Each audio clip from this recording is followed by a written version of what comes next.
prices open downward. Let's kick off with Vandana Hari, sitting in Singapore, CEO of Vanda Insights. Vandana, I was just reviewing your daily report today, and I saw that you're looking at prices maybe could be reaching a ceiling. Hi, Sean and Peter and Paul and to all our viewers.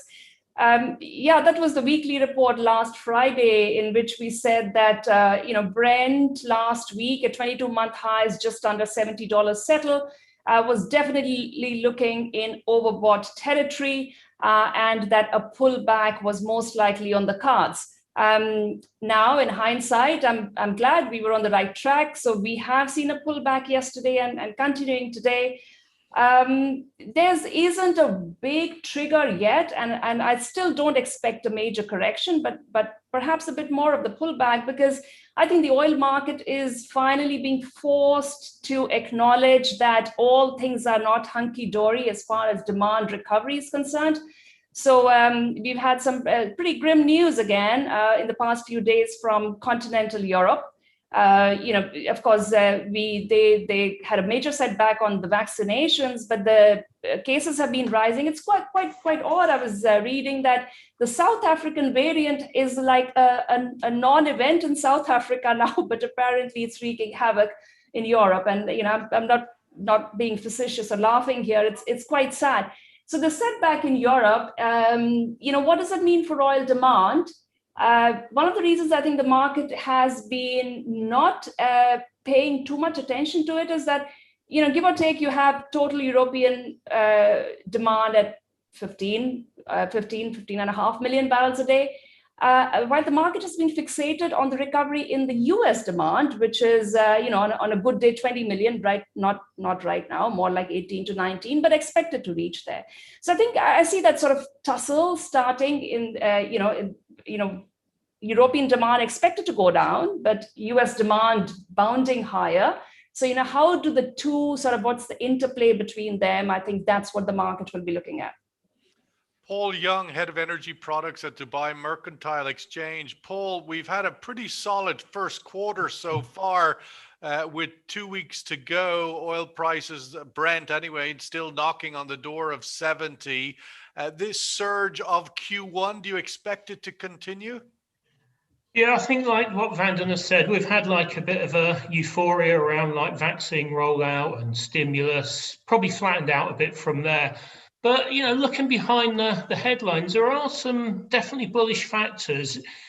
If we can roll back to, I was just looking at the chart there, how much you're up, and just reminded me on mid-September, first half of September, we kind of went into that second dip, went from 45 to 40, and the now infamous quote from the Saudi minister when he said like the gamblers shorting the market will be there was some debate whether he said ouching like hell or hurting like hell. I spoke to a couple of the reporters. Apparently he said both. You'll be hurting and ouching. And well, ouching is clearly a better word for all of let's go with ouching. Absolutely. So, regardless of what he said. Yeah. That statement alone was enough to support Q3 prices, and then all the vax news in November, and we're up 70, from $40 to near $70 on the back of that.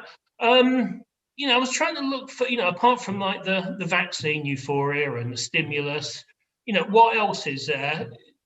In oil terms, very good news from China. I mean, good industrial growth, refinery output in Jan, Feb, up 15%. And the one that I think has caught a lot of people by surprise is what's going on US gasoline, plus $20 on the crack now. I mean, we keep hearing no one's driving, no one can go out, and it's like, how did that happen? I mean, this is gasoline. It was negative like not so long ago. It's now plus $20. Gasoline demand consumption is now, according to the latest weekly reports, data points, only about a 1% below a year ago levels. So somebody's driving somewhere. Exactly. So $20 crack, that's what I think a lot of the market are looking at as well. Whether that's on expected demand growth, right? We've already seen it, but further demand growth once this, fast track vaccination in the US is rolled out. Peter McGuire, CEO of XM Australia. I was reviewing your daily note this morning, Peter. You're again drawing our attention to the Fed. It seems like Mr. Powell is talking every week these days. You would think it might be a time for the Fed to actually shut up for a while, but ultimately he is now contending with some new challenges. How do you see his comments this week? Well, good morning, Sean, and good morning, team. Yes, 16 and 17. So we've got blast off today, and then naturally the 17th, St. Patrick's Day. He'll be able to take us through the market. It'll be quizzed as far as yields. We understand the story and also his rhetoric as far as his viewpoints moving forward. I still believe that, with inflation, it's got to be a concern to someone somewhere. Gasoline prices, as Paul mentioned, what you mentioned as far as crude prices at the moment, up 70% since September, it must affect consumption and all of those inputs. So I think that he's got to play it with a steady hand.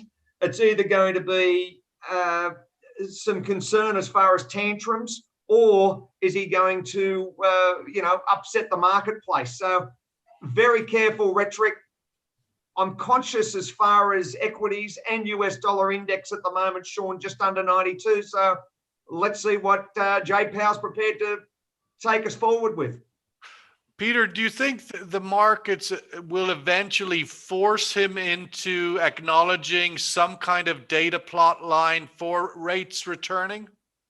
You would think so, but I'm hearing Janet Yellen. I heard her, she was on CNBC, I think in the last, 12 or 15 hours, I saw an interview, and she's certainly not worried about inflation.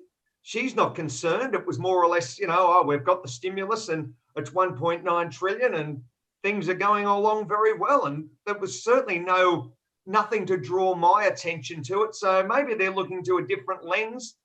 They obviously earn a lot more money than I do, and maybe they're all driving Teslas, so it's no problems and no concerns. But to the man on the street and the woman on the street, I think globally, Sean, higher energy prices are putting a bit of fear into the market.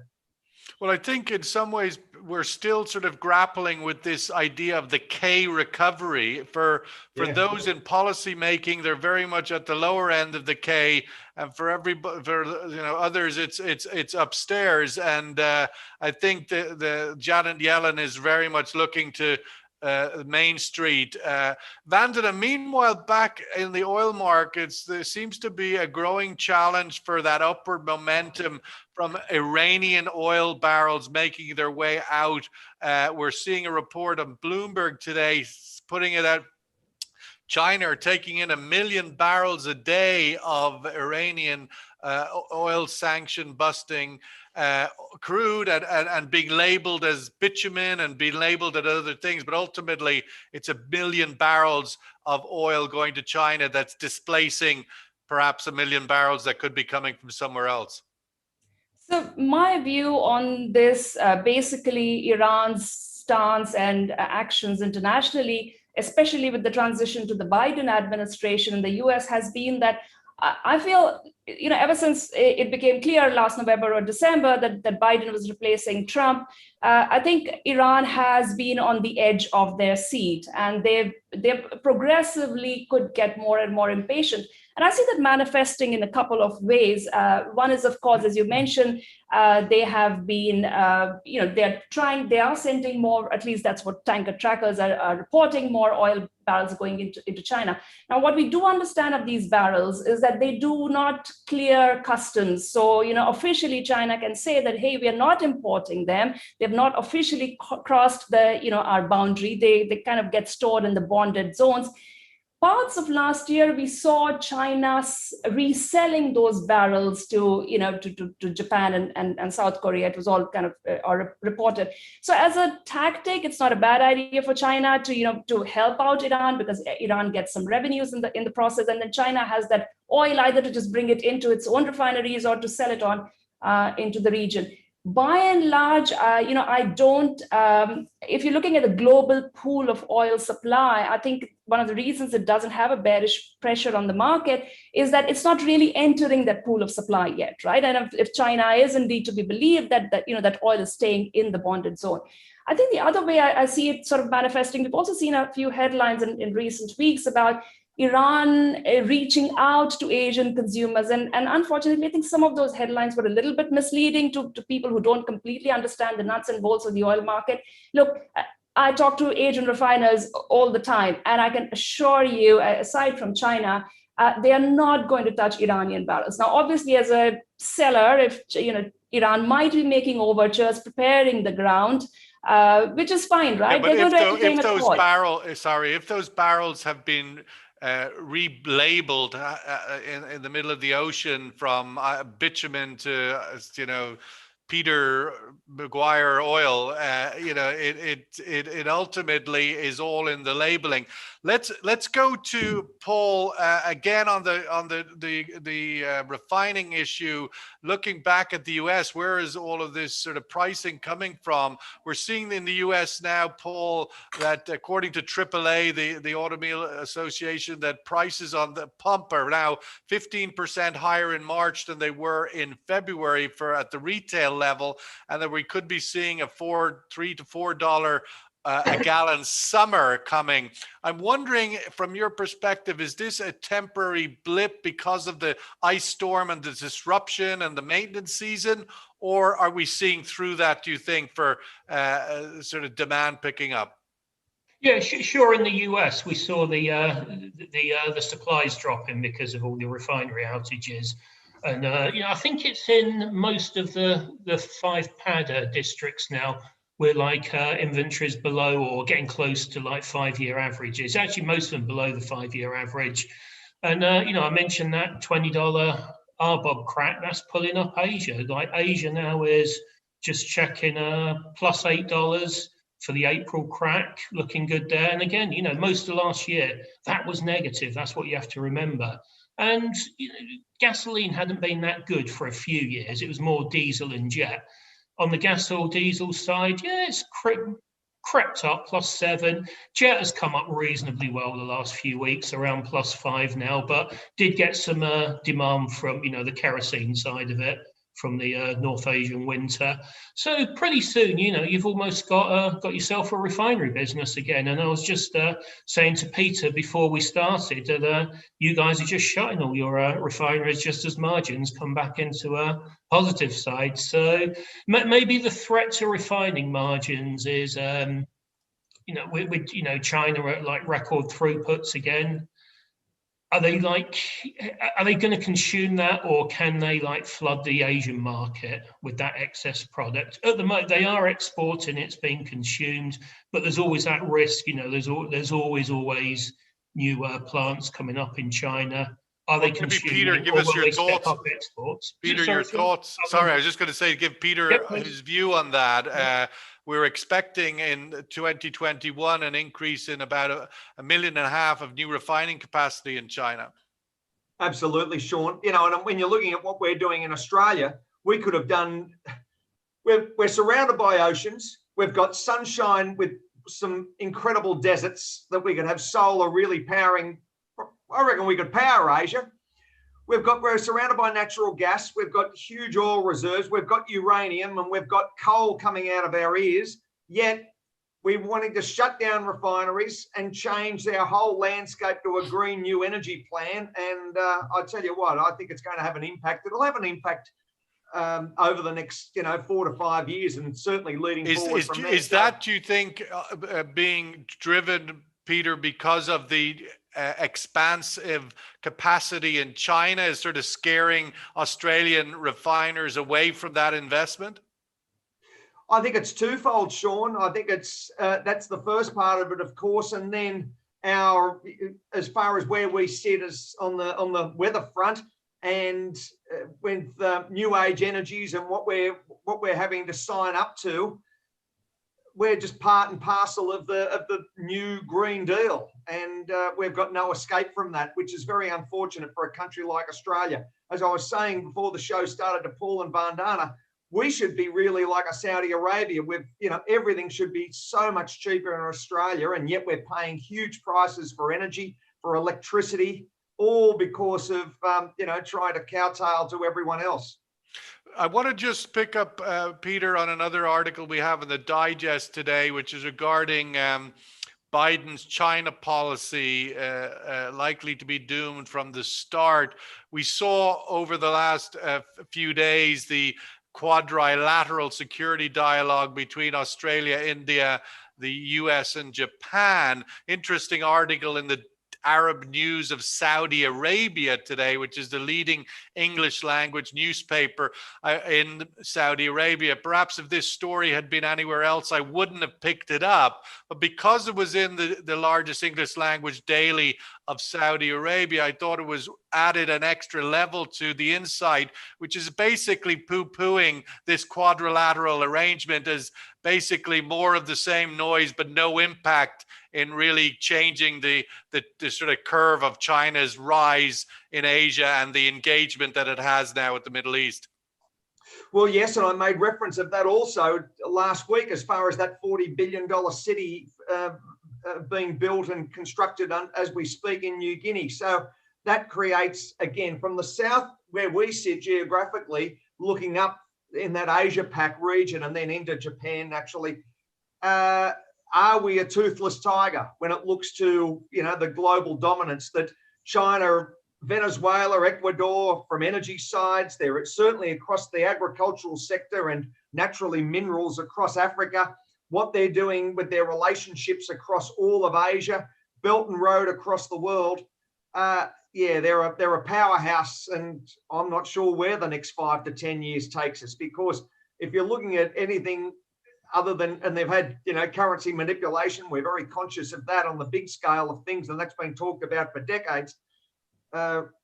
How do you contain them? They're a powerhouse, and it's some balance. But where are the next 10 days going to go, Vandana, with yet another OPEC Plus meeting around the corner?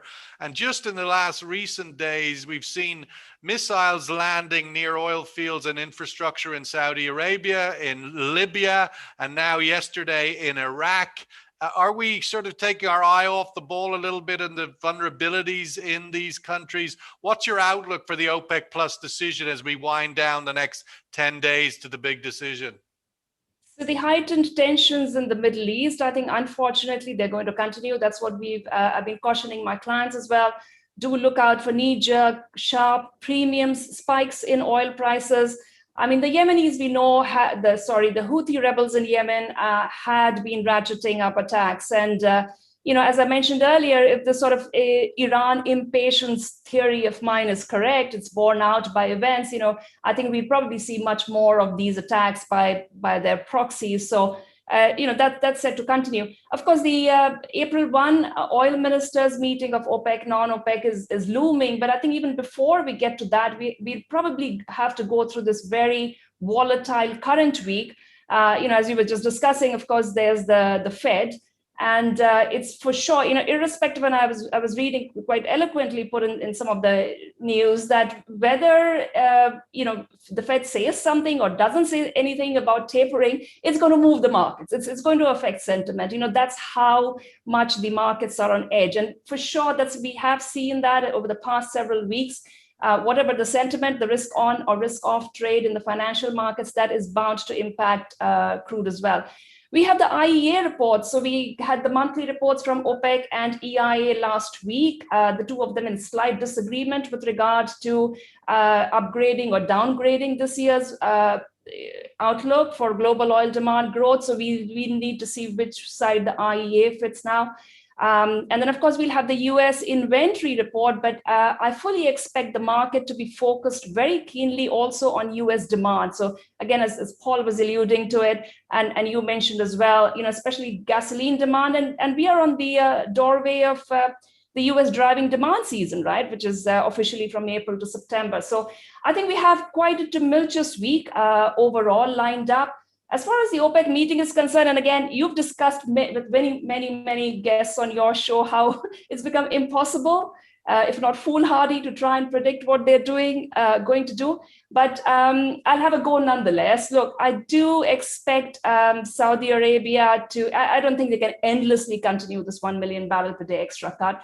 I do expect them to taper. I think they will be very, very cautious and bring that oil back into the market very, very gradually from May. I do expect some amount of OPEC plus oil to come back into the market as well. Now, the last time we had said it would be 500,000 barrels per day. It remains to be seen if that gets, it's surely not cast in stone. Maybe the Saudis were wise to and I had sort of indicated to that a few weeks ago, that the potential of holding that million back to allow for the inevitable Iranian oil that was coming and is coming, whether it's legal or illegal, its supply in the market, and it has to be accommodated.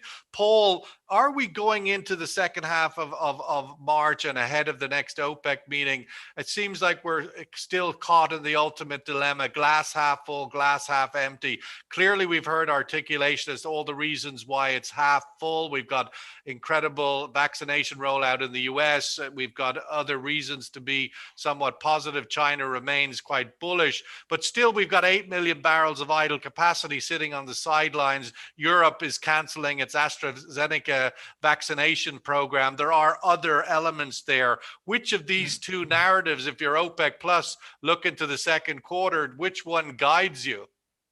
I think you can take your choice there. If you're bullish, you pick out the hot spots there. If you want it to go the other way, then there's plenty to look at, particularly like Europe not recovering anytime soon.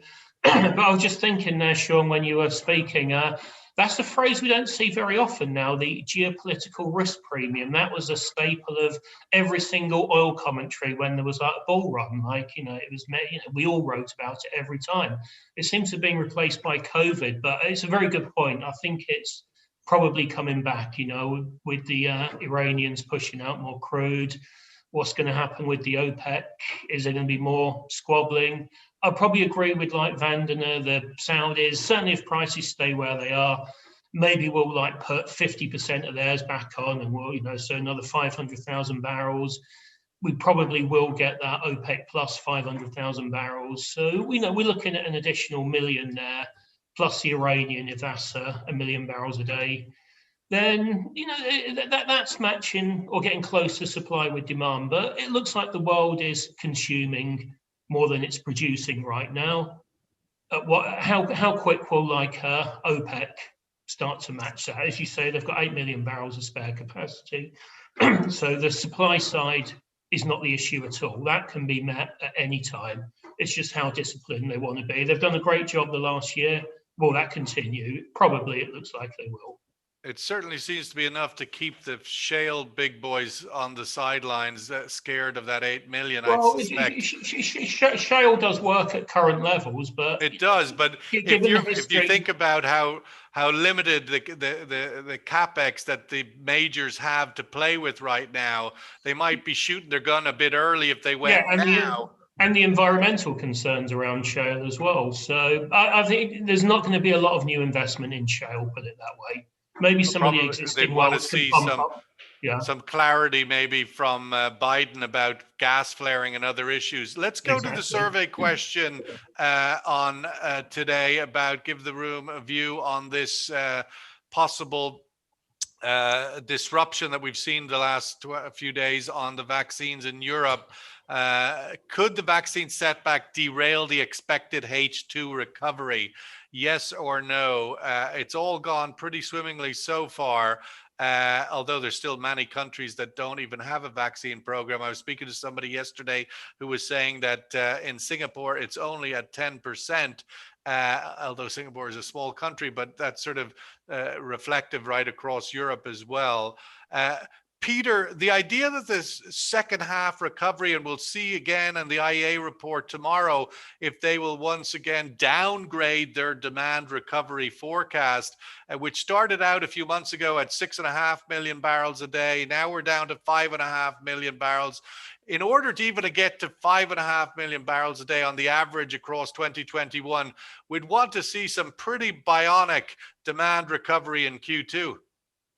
Well, yes, Sean, but I still believe that you possibly might get there because when you're looking at as far as GDP numbers across China, what India's forecasting, certainly Asia, then you're looking at South America and the US, you might get there. I mean, if I look at equity markets, I look at, there's a lot of confidence out there, positive sentiment, and that may wash across it, Sean. So I'm not to say that we're not going to be sitting at, but you wonder if it's already baked in this oil price. Does the $70 handle already reflect that expectation, or is there more upward motion if indeed it does transpire, or the opposite, downward motion if it doesn't, Peter? Well, I think first off, if I listen to Yellen and I look at the dot plot moving forward, Sean, that we could be still here in 23 going, no rate rises yet, then I think that momentum with equity prices, it's a time for traders to be making money, upward swings. And if you're looking at as far as the crude market, maybe an early 70, 72, 73 handle for Brent, possibly a 69, 70 for WTI over this month. I think that's achievable by Easter. So that positive push up, equity markets continue to rally forward, Sean. So maybe that second quarter is going to shoot the lights out. Well, it may indeed. Let's get the result of that survey question if we have it, and have Vandana a chance to comment. Essentially a 50-50 there, Vandana, in terms of the scale of this, the potential, if you like, for the second half to be disrupted.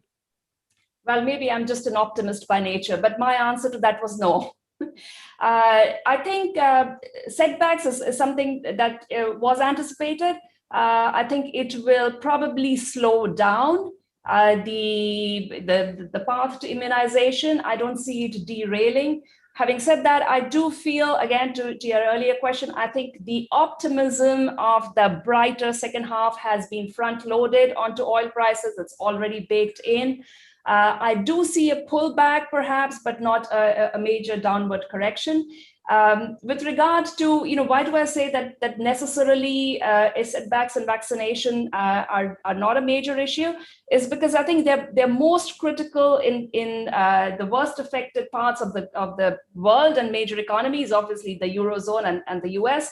But if you look at Asia, and you were talking about Singapore and the lower rate of immunization or vaccination here, the thing is, for most of Asia, through I would say the latter half of last year, it has been a gradual climb back to life as close to normal as you can get. And I think that will continue. So I don't think Asian recovery or return to economic activity is to be held hostage by the spread of immunization. But you wonder, I think there is a bite in the tail here potentially as to whether the Western leaders and policymakers can manage the exit as well as the Asians have done. I mean, you look at your television screens yesterday, again, it seems deja vu, hundreds of thousands of students on spring break in Florida and other places, mixing in thousands and sort of jumping the gun, if you like, in terms of the opening up and whether that will drive the America into another wave of infections. I think that possibly is there. And as a result, you could miss the summer season, the summer driving season, the summer airline season. There could be a disruption to that recovery. Let's give Paul the last word, sitting in front of that lovely gate building. Which is the data point, Paul, do you think that gives us the closest sort of guide as to where the direction of things are going from the oil market's point of view? Is it vaccinations? Is it inventories? Where do you look for that critical data point? Yeah, I think US is going to be key now. As we've just heard, Asia is bouncing along relatively nicely. Europe, they've decided they like lockdowns. Why have a productive economy when you can just keep printing money? So I think a lot of the focus is going to be on US. So it will be speed of vaccination rollout. If there is another wave, as you say, people jumping the gun, and those inventories, particularly gasoline. Well, it's certainly with a forecasted GDP growth for the US at over 6%, and most major players echoing that. That's a bionic number for the US economy. When you think of economy that size growing at that level, it is batten down the hatches sort of stuff there. So we'll see. Thank you very much. We'll wrap it up there. Vandana, Paul, and Peter, as we approach our first year anniversary of this Daily Energy Markets Forum webinar. It has been an incredible fast 12 months. But this week on our halftime talk, we have an interview with the chief commodity analyst at Saxo Bank, who's telling us a bit about where all the financial investment funds are moving their money, or where they're not, for that matter. Thank you, everybody. Have a good week. We'll catch up with you in the coming days. All the best. Thank Thanks, you. Sean. Bye-bye. Thanks. See you guys.